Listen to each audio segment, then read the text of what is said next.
दोस्तों, अगर आप भी महेंद्र सिंह धोनी को क्रिकेट के इतिहास का सबसे चतुर कप्तान और गेम का असली मास्टरमाइंड मानते हैं तो इस वीडियो को एक लाइक करना बिल्कुल मत भूलिए।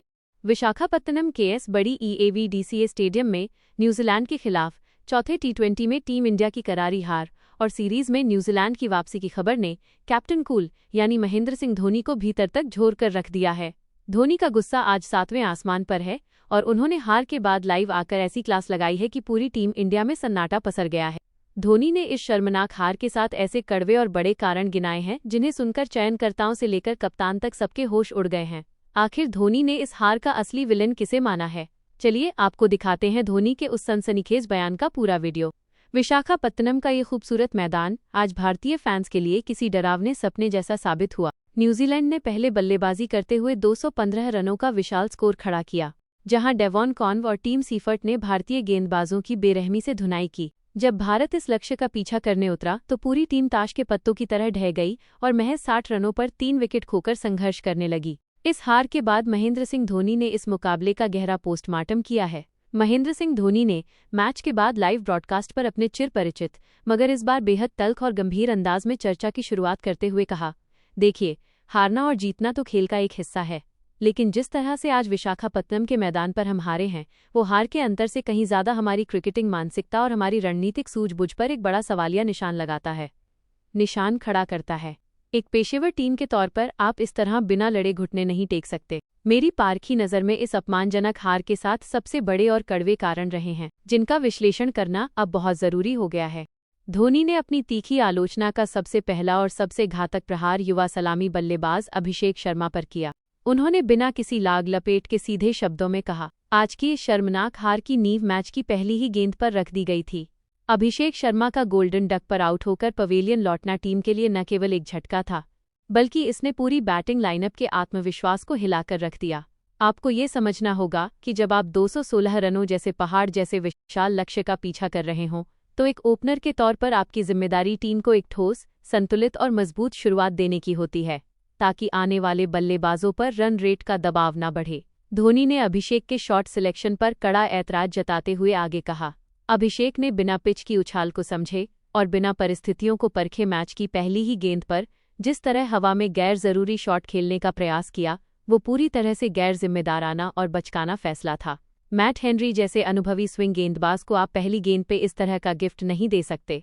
मैंने हमेशा कहा है कि आपके पास अद्भुत प्रतिभा हो सकती है, आप बड़े मार सकते हैं, लेकिन अगर आपके खेल में अनुशासन और मैच की स्थिति को पढ़ने की क्षमता नहीं है तो वह सारी प्रतिभा अंतर्राष्ट्रीय स्तर पर बेकार साबित होती है।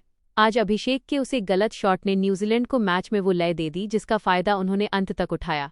महेंद्र सिंह धोनी ने अपने विश्लेषण को और अधिक पैना करते हुए हार का दूसरा सबसे बड़ा और कड़वा कारण सीधे तौर पर कप्तानी और मैदान पर रणनीतिक विफलता को माना। धोनी ने कप्तान सूर्यकुमार यादव की ओर इशारा करते हुए बेहद सख्त लहजे में कहा, आज के इस हाई वोल्टेज मुकाबले में सूर्य की कप्तानी में वो चतुराई, वो पैनापन और वो दूरदर्शिता बिल्कुल भी नजर नहीं आई जो एक सीरीज के इतने महत्वपूर्ण मोड़ पर होनी अनिवार्य है। जब न्यूजीलैंड के सलामी बल्लेबाज डेवॉन कोवे और टीम सीफर्ट मैदान के हर कोने में चौके जड़ रहे थे और महज 6 ओवरों में मैच को हमसे दूर ले जा रहे थे, तब एक कप्तान के तौर पर आपकी असली परीक्षा होती है। लेकिन दुर्भाग्य से आज फील्डिंग सेट करने से लेकर गेंदबाजों के रोटेशन तक में भारी और अक्षम्य चूक हुई। धोनी ने कप्तानी की परिभाषा समझाते हुए आगे विस्तार से कहा, एक कप्तान के तौर पर आपको हर गेंद के साथ मैच की बदलती हुई नब्ज को पहचानना होता है, लेकिन आज सूर्य न्यूजीलैंड के बल्लेबाजों के प्रचंड प्रहार के आगे पूरी तरह लाचार और बेबस दिखे। कप्तानी का मतलब सिर्फ मैदान पर खड़े होकर टॉस जीतना या खुद बल्ले से रन बनाना नहीं है, बल्कि असली कप्तानी वो है जब आप दबाव की भीषण परिस्थितियों में ठंडे दिमाग से सही और साहसी फैसले लें। आज हमने देखा कि जब विकेट की सख्त जरूरत थी तब सही समय पर सही गेंदबाज को आक्रमण पर नहीं लगाया गया, जिससे न्यूजीलैंड का रास्ता बेहद आसान हो गया। कप्तानी पर कड़ा प्रहार करने के तुरंत बाद धोनी ने भारतीय टीम की फील्डिंग की धज्जियां उड़ाकर रख दी। उन्होंने भारतीय खिलाड़ियों की शारीरिक भाषा पर सवाल उठाते हुए कहा, आज विशाखापत्तनम के मैदान पर भारतीय खिलाड़ी बेहद सुस्त और ऊर्जाविहीन नजर आए। मुझे ये कहते हुए बहुत दुख हो रहा है कि मॉडर्न क्रिकेट के इस दौर में जहां हर एक रन की कीमत सोने के बराबर होती है, वहां हमारे खिलाड़ियों ने कई बार बचकानी मिसफील्डिंग की और कीवी बल्लेबाजों को मुफ्त के रन उपहार में दिए। यह सुस्ती केवल रनों का नुकसान नहीं थी बल्कि इसने जलती आग में घी का काम किया। धोनी ने फील्डिंग के मनोवैज्ञानिक प्रभाव को समझाते हुए अंत में कहा, जब आप बाउंड्री पर चौके छोड़ते हैं या आसान रनआउट के मौके गंवाते हैं तो इसका सीधा असर आपके गेंदबाजों के मनोबल पर पड़ता है। एक गेंदबाज अपनी पूरी जान लगाकर गेंद फेंकता है, लेकिन जब उसे फील्डिंग से सहयोग नहीं मिलता तो वो अपना अनुशासन खो देता है। अगर आप फील्डिंग जैसे बुनियादी विभाग में इतने ढीले और लापरवाही हैं तो आप अंतर्राष्ट्रीय स्तर पर जीत के हकदार बिल्कुल नहीं हैं। आज की ये दिशाहीन फील्डिंग ही वो तीसरी बड़ी वजह थी जिसने न्यूजीलैंड को 215 रनों के विशाल स्कोर तक पहुंचने का लाइसेंस दे दिया। महेंद्र सिंह धोनी ने अपने इस कड़ी डीडीएचए विश्लेषण की कड़ी डीही को आगे बढ़ाते हुए हार का चौथा और सबसे तकनीकी कारण भारतीय स्पिन विभाग का पूरी तरह से बेअसर और प्रभावहीन होना बताया।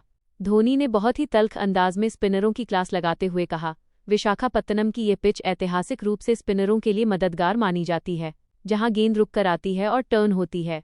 लेकिन आज मुझे ये देखकर बहुत हैरानी और व्यक्तिगत रूप से दुख हुआ कि हमारे मुख्य स्पिनर कुलदीप यादव और रवि बिश्नोई न्यूजीलैंड के बल्लेबाजों के सामने पूरी तरह असहाय दिखे।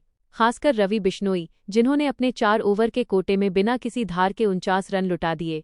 जब आपके सबसे भरोसेमंद स्पिनर बीच के ओवरों में रनों की गति पर अंकुश नहीं लगा पाते और विपक्षी टीम के पैर उखाड़ने में नाकाम रहते हैं, तो सामने वाली टीम को एक विशाल और अभेद्य स्कोर बनाने का खुला लाइसेंस मिल जाता है। धोनी यही नहीं रुके, उन्होंने दुनिया के नंबर 1 गेंदबाज जसप्रीत बुमराह को लेकर भी कुछ बेहद कड़वी और सच्ची बातें कहीं, जो शायद ही कोई और कहने की हिम्मत करता। धोनी ने कहा, जसप्रीत बुमराह एक ऐसे गेंदबाज हैं जिनसे हमें हर मैच में हर परिस्थिति में एक जादुई स्पेल की उम्मीद रहती है, लेकिन आज यह स्वीकार करना होगा कि वे भी अपनी लय में नहीं थे। 4 ओवर में 38 रन खर्च करना बुमराह के कद, उनके अनुभव और उनकी काबिलियत के हिसाब से बहुत ज्यादा है। क्रिकेट का एक सीधा सा गणित है, जब आपका लीड बॉलर और स्ट्राइक गेंदबाज ही दिशा भटक जाए और रन्स लुटाने लगे तो टीम के अन्य युवा गेंदबाजों पर दबाव 2 गुना हो जाता है। आज बुमराह की वो अचूक यॉर्कर और धारदार लाइन लेंथ गायब दिखी, जिसने न्यूजीलैंड के काम को और भी आसान बना दिया। इसके तुरंत बाद धोनी ने हार के छठे और सबसे निर्णायक कारण की ओर इशारा किया, जो था पावर प्ले का शर्मनाक प्रदर्शन। धोनी ने बहुत ही दार्शनिक लेकिन सख्त अंदाज में बोला, आज न्यूजीलैंड ने मैच की पहली ही गेंद से जो इरादे दिखाए उसे हमारे तेज गेंदबाज समझ ही नहीं पाए। किवी बल्लेबाजों ने पावर प्ले के शुरुआती 6 ओवरों में ही 65 से ज्यादा रन कूट दिए, जिसका मतलब है कि उन्होंने 10 रन प्रति ओवर से भी ज्यादा की औसत से रन बटोरे। हमारे तेज गेंदबाज नई गेंद का वो फायदा नहीं उठा सके जिसकी उम्मीद विशाखापत्तनम की शाम को की जाती है। अर्शदीप सिंह और हर्षित राणा ने शुरुआत में बहुत ज्यादा लूज गेंदें फेंकी और बल्लेबाजों को हाथ खोलने के मुफ्त मौके दिए। क्रिकेट का पुराना नियम है, अगर आप शुरुआती 6 ओवरों में विपक्षी टीम के विकेट निकालकर उनकी कमर नहीं तोड़ते तो फिर स्कोर बोर्ड पर 200 प्लस का स्कोर टंगना तय है, और आज बिल्कुल वैसा ही हुआ। धोनी ने 7वें और अंतिम कारण पर कहा, अभिषेक और सूर्य के जल्दी आउट होने के बाद मध्यक्रम पूरी तरह दबाव में आ गया। संजू सैमसन ने कोशिश की लेकिन वे भी पारी को फिनिश नहीं कर पाए। T20 में आपको बड़ी साझेदारियों की जरूरत होती है, जो आज बिल्कुल भी नहीं दिखी। हर बल्लेबाज बस मारने की होड़ में अपना विकेट फेंक रहा था। धोनी ने अंत में चेतावनी देते हुए कहा कि अगर इसी रवैया के साथ टीम इंडिया वर्ल्ड कप की तैयारी कर रही है तो ये खतरे की घंटी है। तो दोस्तों, क्या आप धोनी के इन 7 कारणों से सहमत हैं? क्या आपको भी लगता है कि अभिषेक का वो पहला शॉट ही हार की सबसे बड़ी वजह था? अपनी राय नीचे कमेंट बॉक्स में जरूर दें और चैनल को सब्सक्राइब करना ना भूलें। जय हिंद।